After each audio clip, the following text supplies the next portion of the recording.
All right, welcome to the inaugural episode of the Golden Glory podcast, a bi weekly show that focuses on how the player impacts MMOs in areas of crafting, economy, and conquest.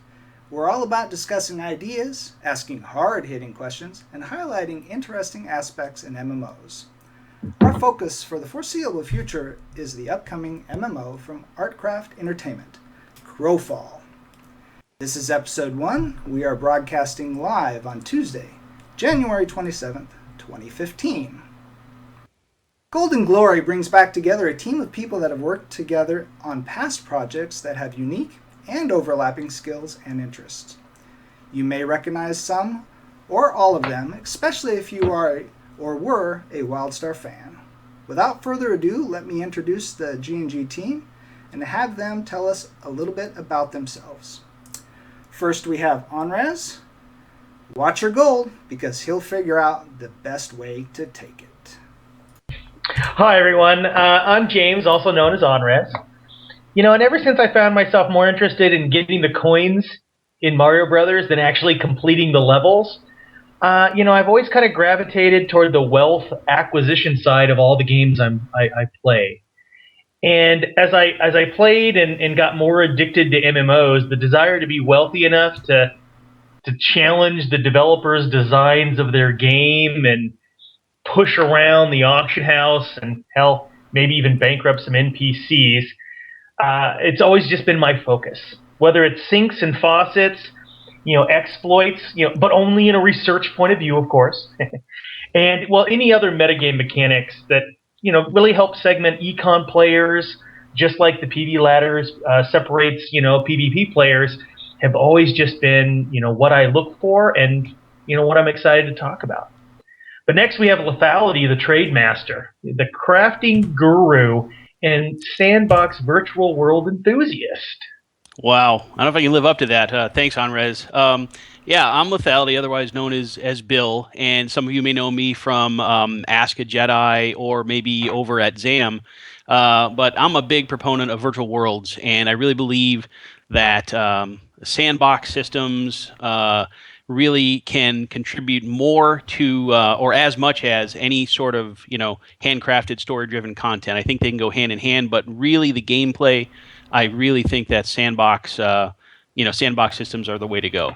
And I think no area is more critical to this than the non-combat roles in these games of the crafter and the merchant. So my philosophy for MMO developers is to make a crafting system for players that love crafting, not for players that hate it, which seems all too often to happen. So with that, we have Airwolf, the virtuous hero. He likes to focus on how player-driven game systems help him achieve victory on the battlefield.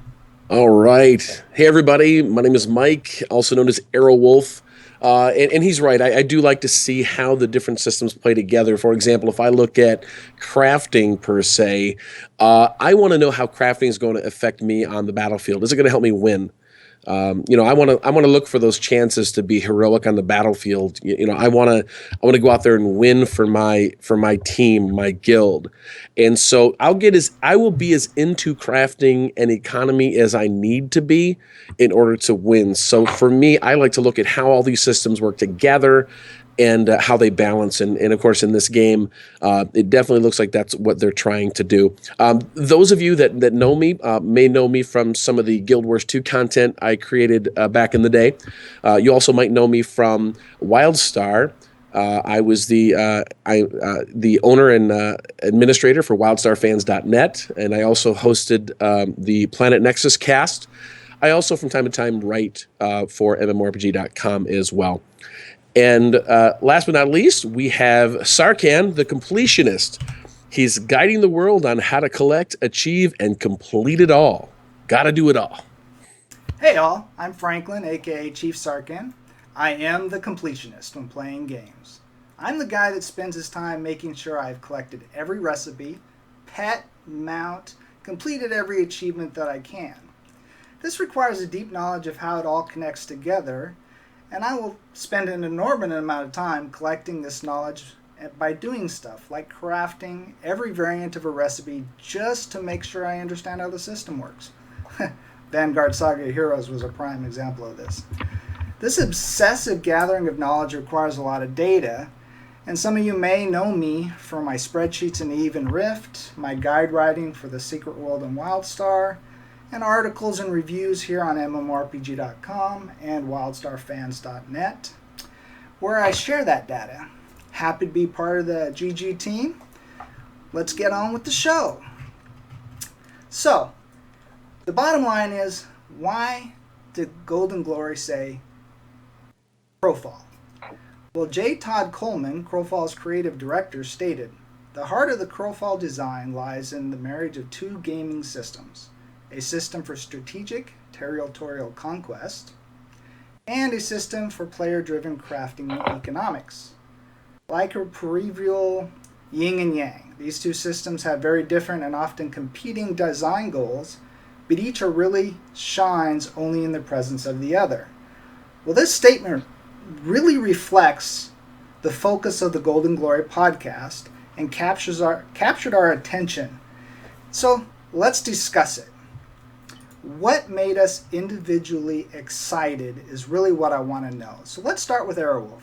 What made Crowfall exciting for you?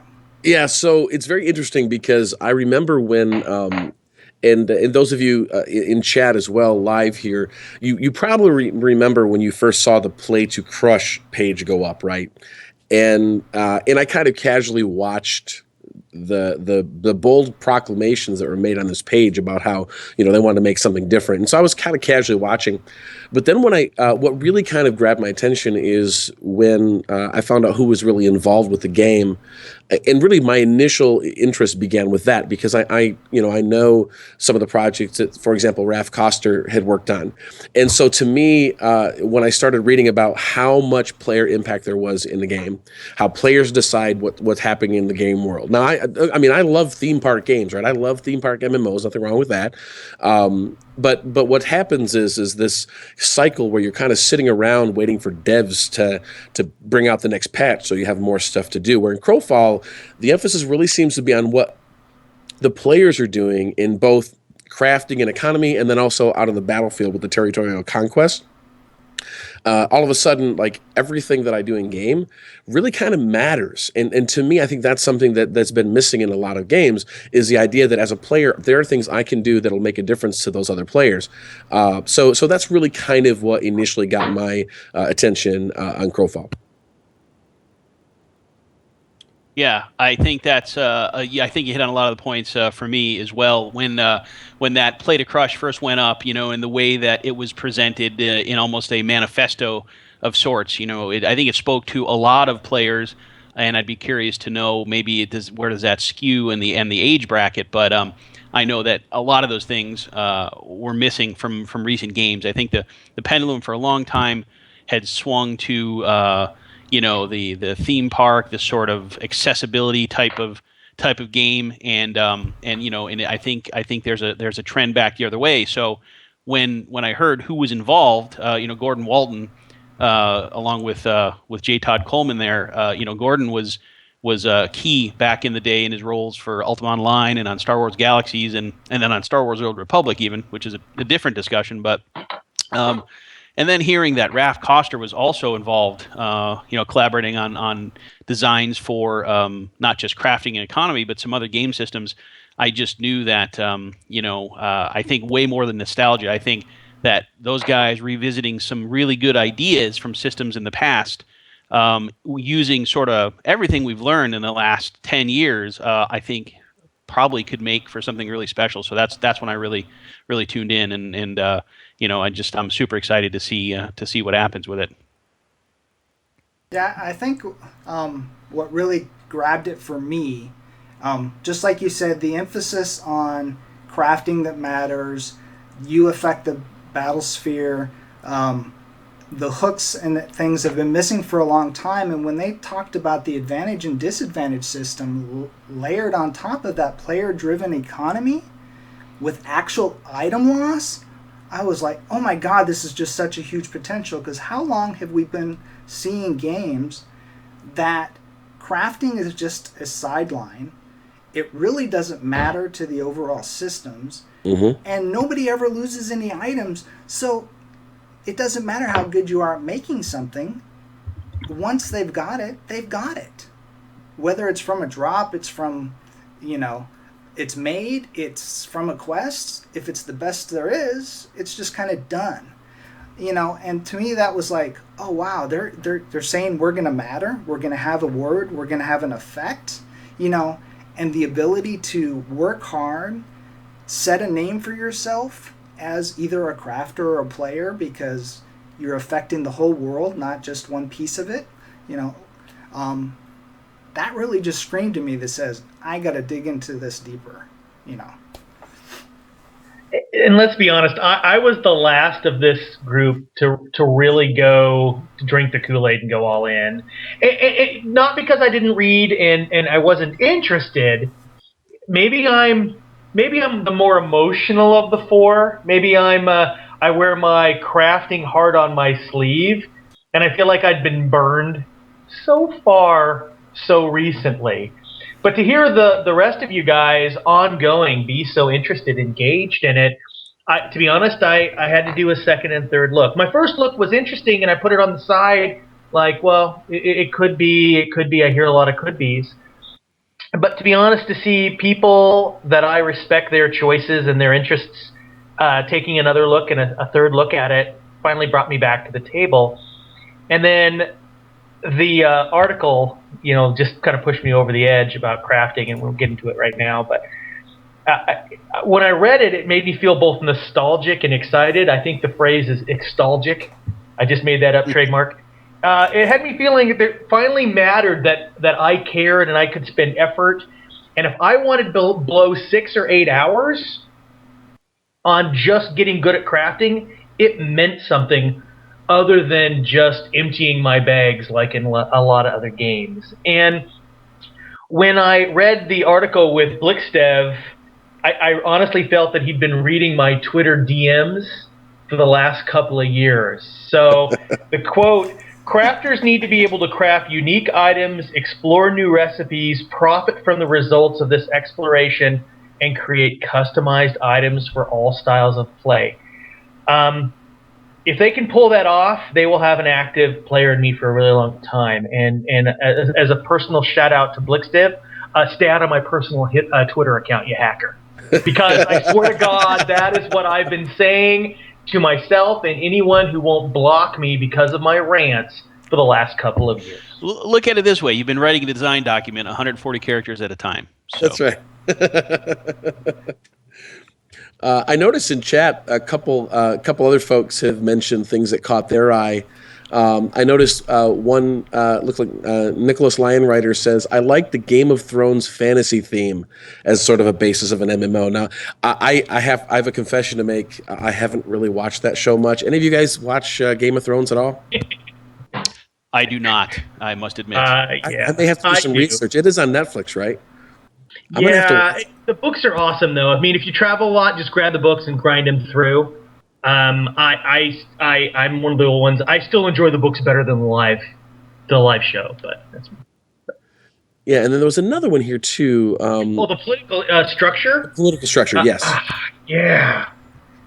That has me just going.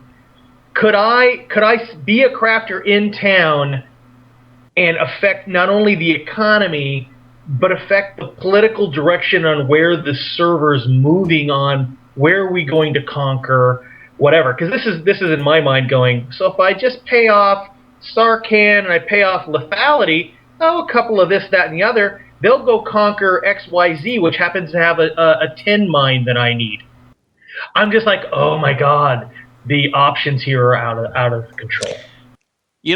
That's interesting. This is off topic but on. There's a game out there that's currently in, I believe, pre-release. It's a Korean game called Black Desert, and they have a system there where part of the gathering and the harvesting is you have to gain faction with a given kingdom. So like if it's the open world, but you can't really go do anything.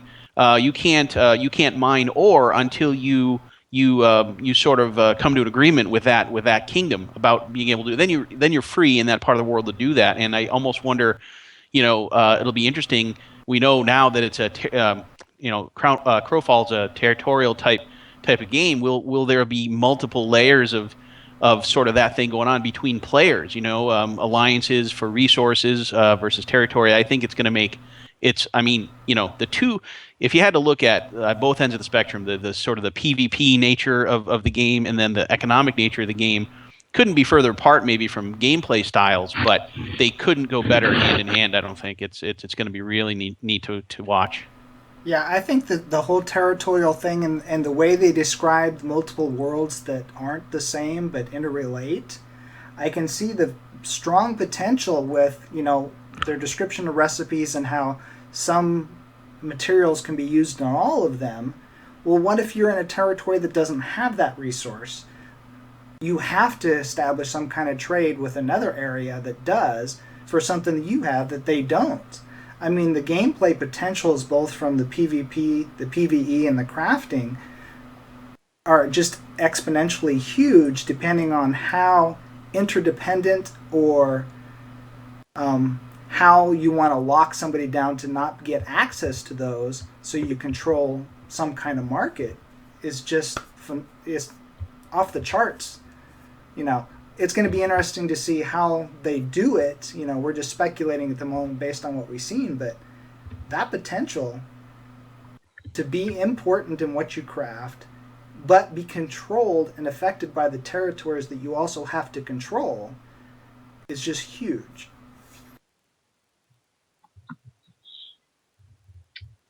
So any other thoughts on what's got us excited, or should we shift over to what we have some reservations about? Because there's always a yin and yang in the conversation. Yeah, let's stop the hub fest and get to the other shoe, just so I feel like we're being open and honest. Right? We're being open and honest with everybody. Absolutely. But we saw the FAQ they dropped today, right? Isn't that more my gosh. Reason? Oh my gosh. Yeah. Okay.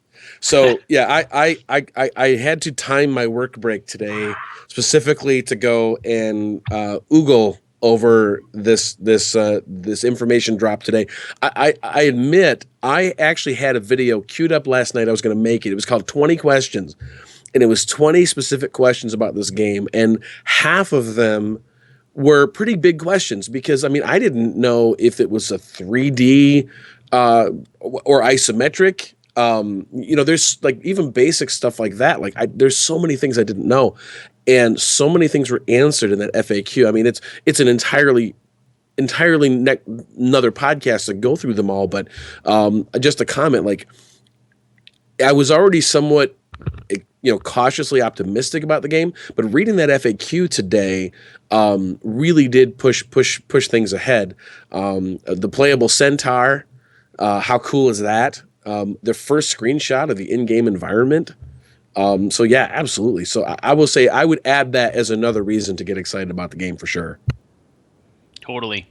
Plus skills, online, offline, passive, active, everything. But like you said, that's another show, which I'm sure we'll get to. So Sarkhan, I have to ask, if you had to think, where are your reservations at? So my initial gut feeling when I seen Crowfall and the excitement factor hit that all-time peak, a 12 on a scale of 10, my first thought was, are they going to actually be able to create a crafting community? So even in games where crafting has been phenomenal, there's always that struggle between, can a crafter do it all by themselves? Or is there a need for a community? Or even if there's not a quote-unquote built-in need, a community still gets established, right? That is my biggest fear is, regardless of how this comes about, there's no community. It's still going to feel, to some degree, a single-player game. For me, there hasn't been a game that really had true crafters community. Now, keep in mind, there are communities on a lot of games nowadays, but they're not crafting-centric, not economic-centric. Vanguard Saga of the Heroes was the last one for me where you had a hub of people all working together to achieve something because you needed that interdependency. I couldn't build a house without having a bunch of different trade skills and people that were skilled in that specific item in that trade skill, because you couldn't craft everything, working together to achieve those effects. And so to me, that's my biggest, are they going to be able to do it? And it's all going to be on how they implement the crafting, and is it an all or nothing situation? So.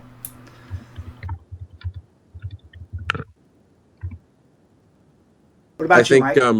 No, I think that's very valid, because again, for crafting, how do you keep it meaningful if you can't, for example, if you can't make a name for yourself in the community with crafting, if what you're crafting is exactly the same as everybody else's, then yeah, I mean, I get it. That's definitely a valid concern. For me, though, my concern kind of goes a little bit different direction. To me, here's the big question. I mean, these are very lofty goals, and this is the time. If you're going to proclaim what your game will do, if you're going to get attention from where you feel the market is lacking, you're going to do things like, hey, aren't you tired of the same old? Hey, I think we need something different, and do a manifesto. So it's very smart marketing, and the big question is, can they pull it off? Can it actually be done?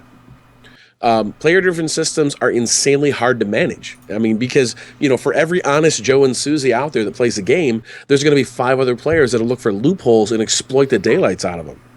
So when you I mean, say things like that, I feel like you're judging me. Well, it is about you. I feel like you're attacking me. Well, no. Well, here's the thing. Why do you have to be that way? Well, okay. So for every honest, excuse me, I didn't mean to say dishonest person. Okay, I meant to say honest.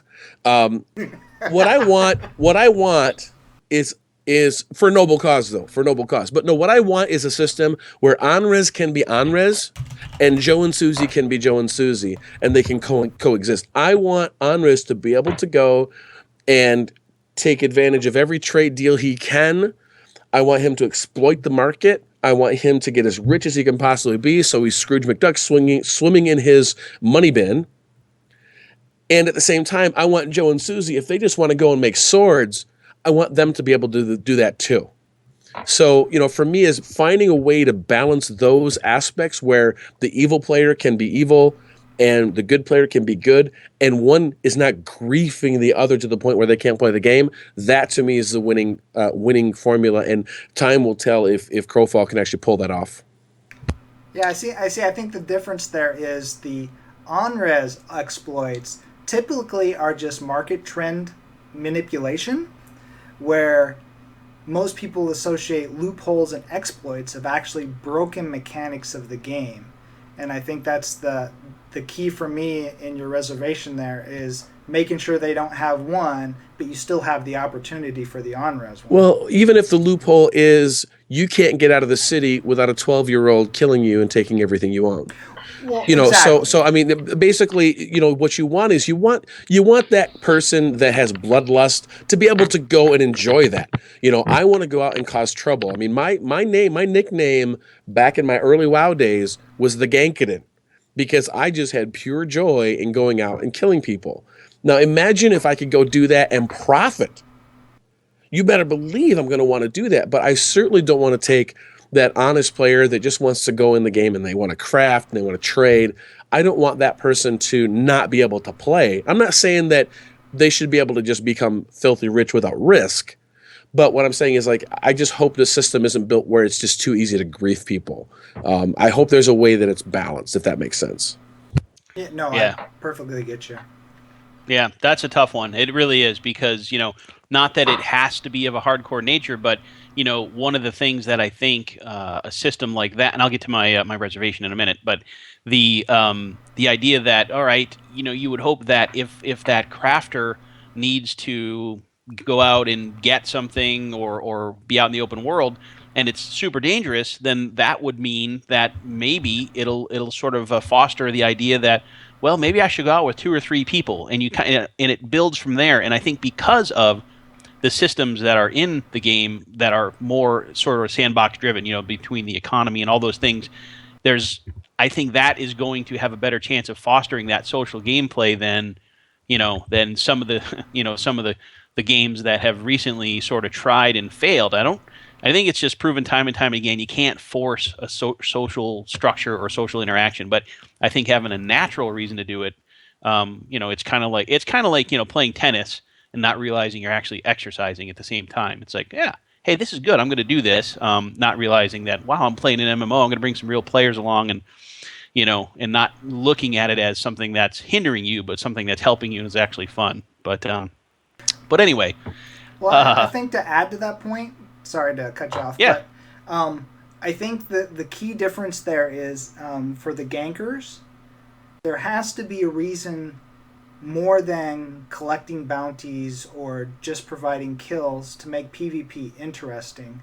Because if there's not some other objective on top of the PvP besides just ganking, there's a lot of people that won't engage. And then there's going to be the other half that says, well, I don't want to work towards anything. I just want to kill people. And it's finding that happy medium. And true, no game is good for everybody. But let's take, for example, Dark Age of Camelot. PvP was about controlling things. And it gave you bonuses, right? As one aspect of it, for example. In this game, hopefully it's centered around resources. And, it's not just about going out and can I kill 50 people today, but it's can I kill 50 people while also maintaining this for the benefit of my crafters. Get the relationship established between the PvPers, the crafters, the people that just want to do other things in the game. That interrelationship is, to me, needs to be there also. Right. Yep. Yeah, totally agree. But as far as any concerns I have, I think we've all been around the block with this more than once. New games announced and all the right words are said. And in this case, they definitely came out of the gate with, with the manifesto and the chest thumping. And so for me, I guess the concern is, games go through so much iteration during development.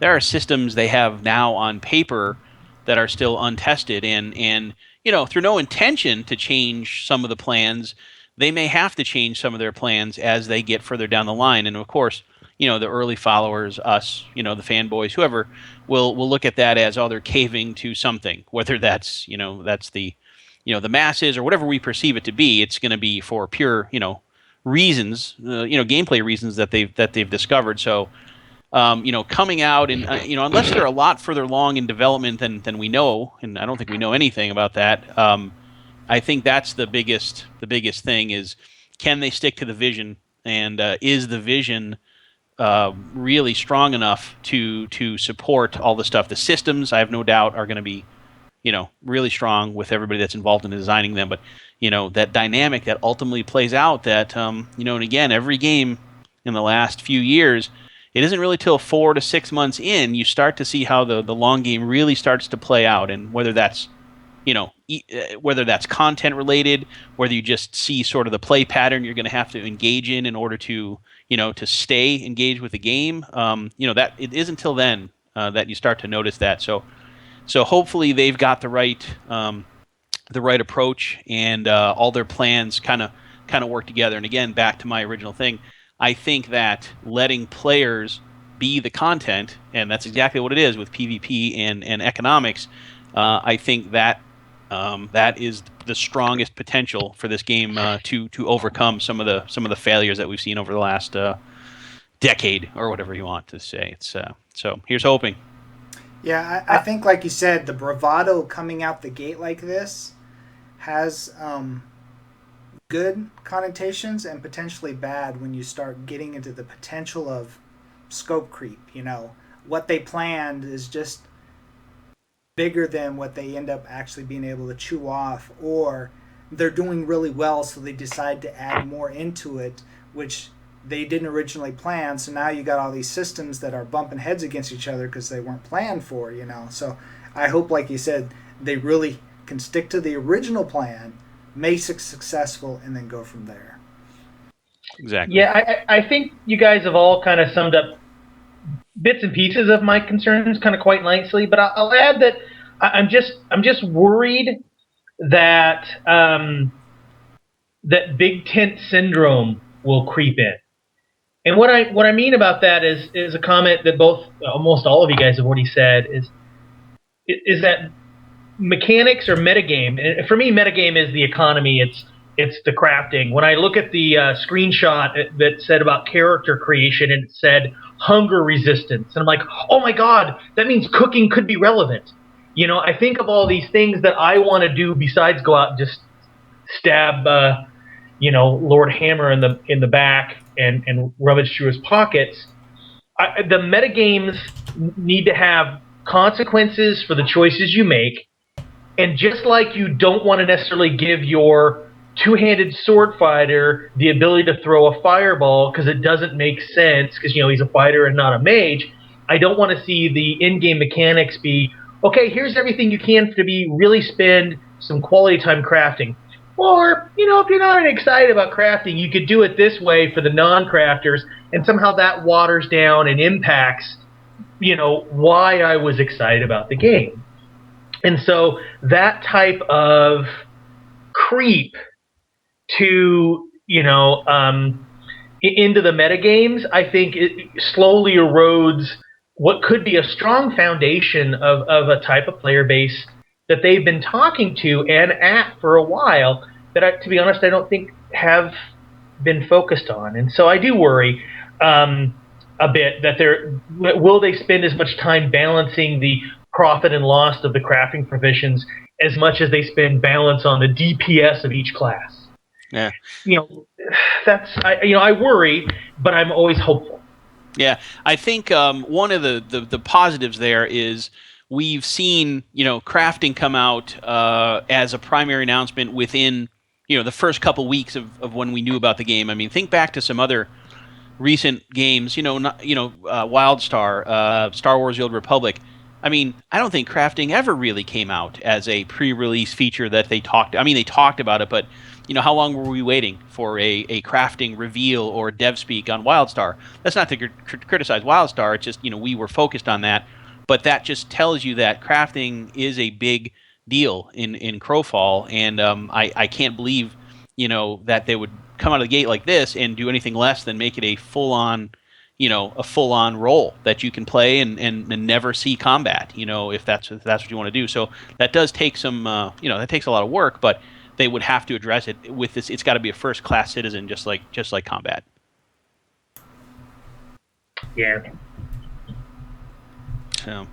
So really good discussion so far. I think we should move it on to something Airwolf brought up on the forums, which I think is a phenomenal topic. We're excited, we're having our reservations, but now we need to really think about what would make us say nope to Crowfall.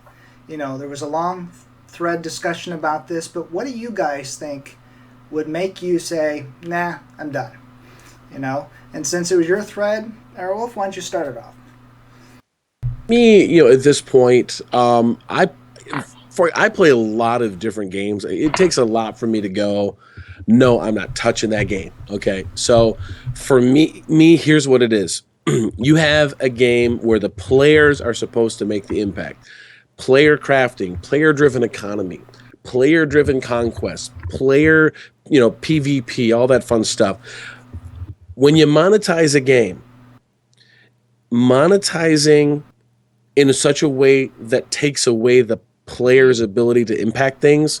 I know pay to win is a cheap phrase that's tossed around a lot, but to me, if the monetization of the game begins to rob the players of actually impacting the world itself, if you're in the battlefield and you lose to somebody and you can immediately tell it's because they spent money, that's where it's gone too far. Or if you're crafting or you're building, and you look over and you see someone making way more profit than you, and you can immediately tell it's because they spent money, they went too far. No, I get it. You gotta monetize the game, and we know nothing about the monetization scheme. I know there was a thread on the official forums asking about what people thought, and I thought it was interesting that a couple of the developers voted. I saw that too when you posted that. I was like going, wow. Yeah, when the executive producer and the creative director both vote in the poll. But for different choices. Well, they voted different choices, but I got to say though, That cuts Gordon it down Walton, to 50%, right? If I just right, take but their only two one of votes. them was in first, though. Only one of them was there first, and I just wonder if the second one voted just to kind of throw Cover a the confusion in tracks. there. Yeah, Because I don't know if they knew the vote was public or not. Maybe they did. Maybe they're trolling us all on purpose, which is hilarious if that's true. Well done. Well But played. but the point is, monetization is very important because it cannot rob the player of the playing the game, creating the impact.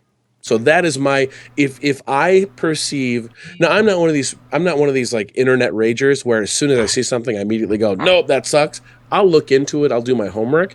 But overall, if the monetization of the game robs the player of their impact, or you can tell somebody paid money by what they can do in the game, like I said, I don't mind paying money, but you can tell they bought that.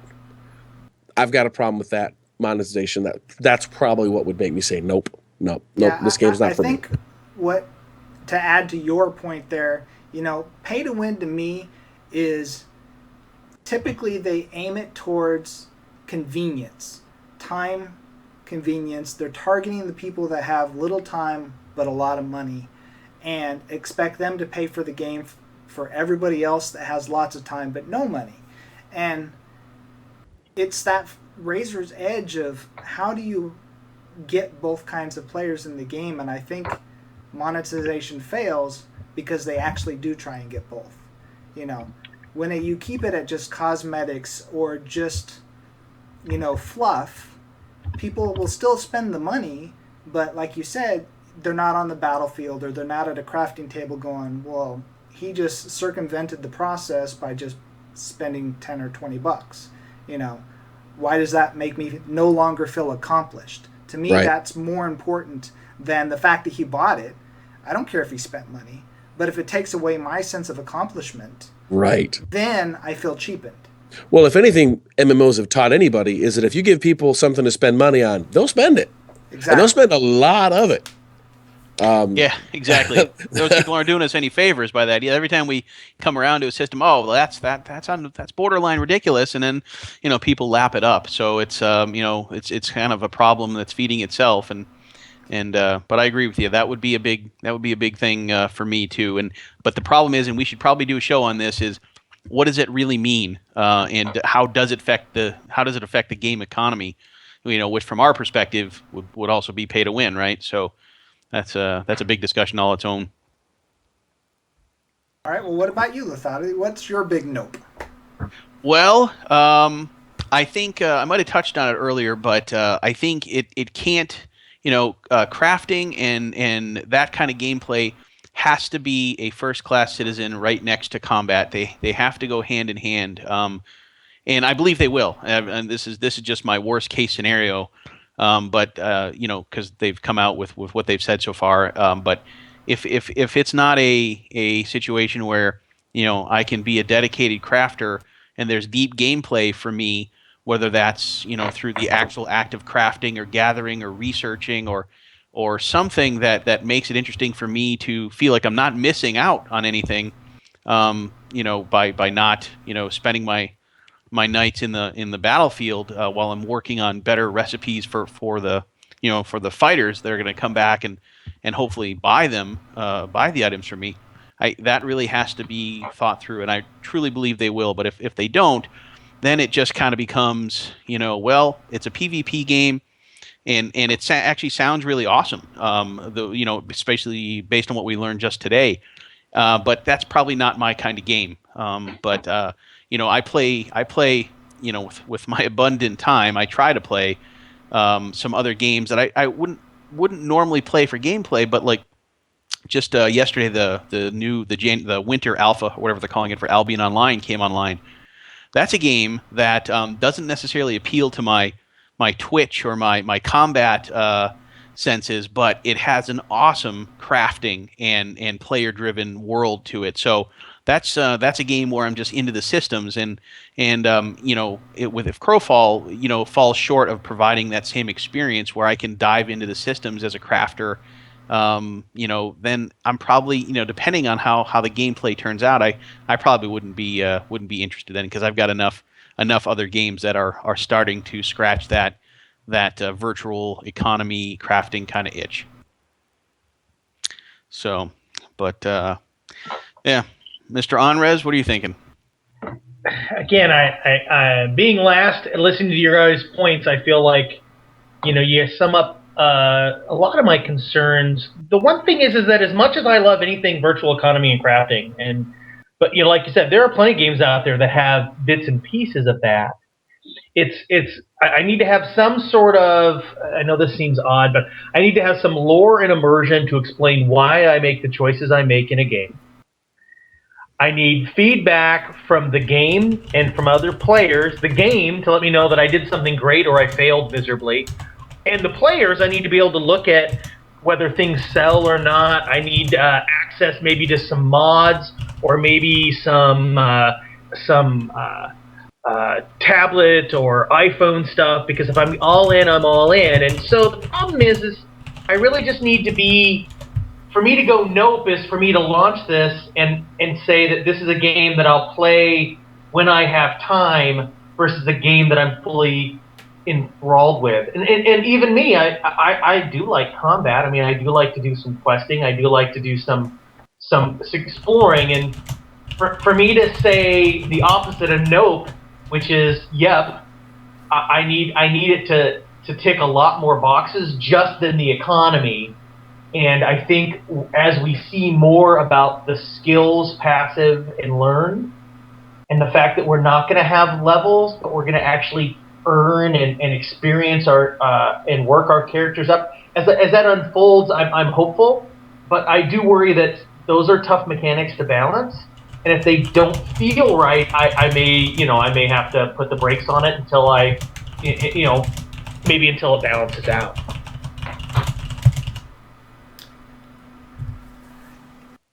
Yeah, I think for me, the big nope factor that comes in is, we've kind of already touched it, but if crafting is just a side activity that so often happens in so many games, because there's no real effect due to the itemization of the game, right? So yeah, if the itemization is driven towards the best item comes from this raid boss, which we know has happened in so many games, crafting is just something to fill time. Well, when it's that effect, then, like I was saying earlier, there's no sense of achievement for me. There's no sense of accomplishment. And as the completionist, if I don't have something to work towards, even if it's having just every recipe in my tool chest, then what's the point? And with everything they've said so far, I don't think they're going to go that route. But if it turns into that,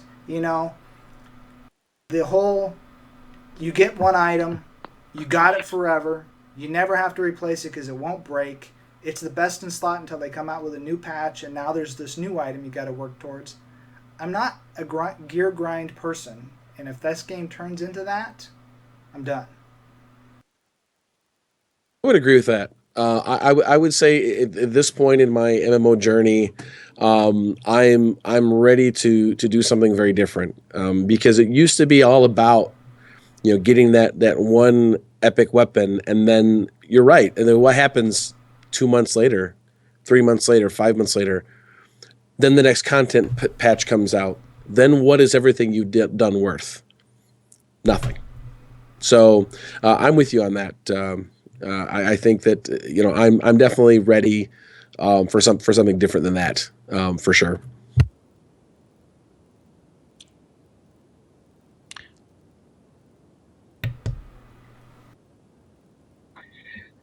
All right, well, it seems like we've covered a lot of topics. Is there anything else we want to talk about this evening before we get ready to sign off? We're sitting at about 45 minutes. You guys waved me off on digging off into the craziness that is the screens that they shared, which is going to be a loud and forum and Twitch channel craziness when we get to dig into those screens on crafting. So we better save that for next episode. Yeah, is our next week still called the crafting? Is that what we're still going to call next week's? Is that true? I think so. I think you just basically sealed our fate right there. Thanks. I think I'm so ready to hear Andres talk about what he sees in the system, because I think it definitely is going to lead to a conversation much longer than we have time for. I do though again just want to talk about just for 1 second.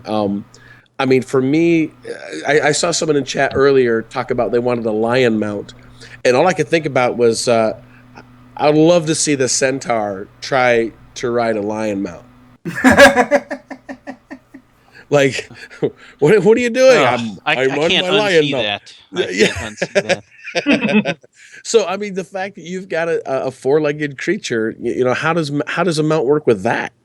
I mean, is it its own mount? You know, so I think that's a very good question. But again, there's so many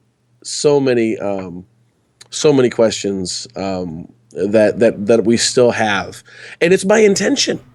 I mean, when you go to the site and it says we're going to play a game, we're just going to give you information piecemeal and kind of let you chew on it. And it's very interesting because you've got all these people coming together into this community that have all kinds of expectations and passions and desires and interests. And it's very interesting watching everybody interact because you've got some people that are filling in their own blanks. They seem to have it figured out more so than what's even been revealed. And you got other people that come from these games so it is very interesting to see the reaction of all of these drops. And slowly but surely, it does seem to be folks are kind of meshing into a core community. And I just wonder if that's the design. Basically, it's kind of like an Auto Trader commercial where the guy stands up there and says, I need a car. And there's 1,000 cars in front of him. And he says, well, I want a red one. And all of a sudden, all these other cars move out of the side. You've got red ones. And you just wonder if that's kind of intentional. Build a core community that is all kind of, all looking for something similar in this game. So that's kind of what I'm wondering about, and over the next few weeks, I'm sure we'll get our answers. Yeah. Hey, do you want to talk a little bit about the countdown was on the site, day one, and we're only halfway to 0 on it, and so what do we all think that means? What is that day? Is that the day is that launch day? Is that beta day? What is that date? Actually, I posted on this. What they're going to do on that date, there's actually a post on the forums about this very thing. On that day, they're actually going to unleash their full vision for the game. So what they're doing is from now and then, they're going to kind of lay out piecemeal different bits of information and then gauging the response. And then on the day that countdown goes 0, is the day that they unleash the vision of the game. Now, they specifically said on the forums that doesn't mean the beta is opening up. It doesn't mean that we're going to be able to download a client or anything. But what it does mean is that everybody will then at that moment be able to make a decision whether or not this is the game they want to play. Cool. Well, they definitely, what I like about it is they just jumped in with all the fans, and they're encouraging the hype and the discussion, and like you said, that might be part of the design and part of the game plan, but I like it. Everybody was going to do that anyway, so they jumped in and embraced it. Let's pump the hype up with a countdown, with dripping out images and information. So it's pretty exciting, I think. And one thing about Crowfall that and some other games, I think we're past the era where the only acceptable success is that of which beats WoW in terms of players or monetary success. Mass market. Yeah, I think we're at a place where developers and studios and publishers are looking at ways. There are plenty of vertical audiences that sit below that I think when managed properly, you can provide and make quite a business out of. And I like to think that's what we're seeing here. So. If a game has 50,000 players, 100,000 players, is that enough? Hopefully now they've found business models, and again, that ropes back around to the free to play or pay to win or all those discussions. But I like it because it means we're more likely to get games that cater more specifically to what we like instead of trying everybody going for broke and trying to capture everybody, and in the end, just they kind of tick off everybody. Agreed. I'm saving up my rant powers for next Yeah, one. that's right. So I'll just I don't wanna scare off everyone in chat. So I I'm can't just gonna go sit here quietly. I can't go more than 45 minutes without some kind of critique, so I apologize. Well, and that leads us to where I think this is a really good place to end this week's discussion. I think we just have a ton of stuff that we can talk about in the future because we barely even touched on our whole pillars. I mean, we got, crafting, the economy, and the glory. That's what our show is all about, the conquest. So look forward to a whole lot of topics in the near future covering all of that. We're going to be going in depth on all those things. We're going to let Anres rant to his heart's content. We'll have pictures that we're going to talk about because there's the alloy chart, there's the advantages and disadvantages systems that we've seen. We've got the character customization, the character creations that they talked about in the FAQ. I mean, just so many things that this show is going to dig into. So we hope that you come, you hang out with us, and you talk to us again in the near future. You can follow us over at Twitter at Golden Glory PC and on Facebook at Golden Glory Podcast, all one word. And if you want to follow any of our individual hosts, I'll let each one of them introduce themselves or sign off themselves and tell you where you can follow them. Airwolf? Sure. Again, my name is Mike, also known as Arrowwolf. The best place to follow me is on Twitter at Arrowwolf. You can also check out my blog at thewolfden.com. I post thoughts there all the time as well. Cool. Yeah, you can find me. I'm Bill Lethality at real_lethality at Twitter. That's really the only place I hang out right now. I think there's some more things in the works. So if you're a Star Citizen fan, for instance, you may want to stay tuned. Yeah, you can find me at the tagline's Econ PvP, or I won't get into that, but we will talk about Econ PvP soon. I can be found at Anrez at ANHREZ.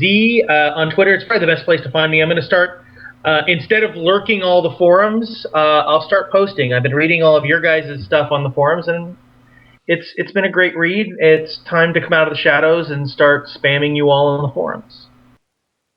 And finally, I am Chief Sarkhan. Chief_Sarkhan on Twitter is the best place to follow me. I'm also an active streamer right here on MMORPG.com. So if you like what you've seen here and what you like what MMORPG does, please be sure to follow them also. We try and get you news on everything, but Golden Glory is all about the econ and the conquest. So we hope to see you again real soon as we continue the quest for gold and glory. Have a good night.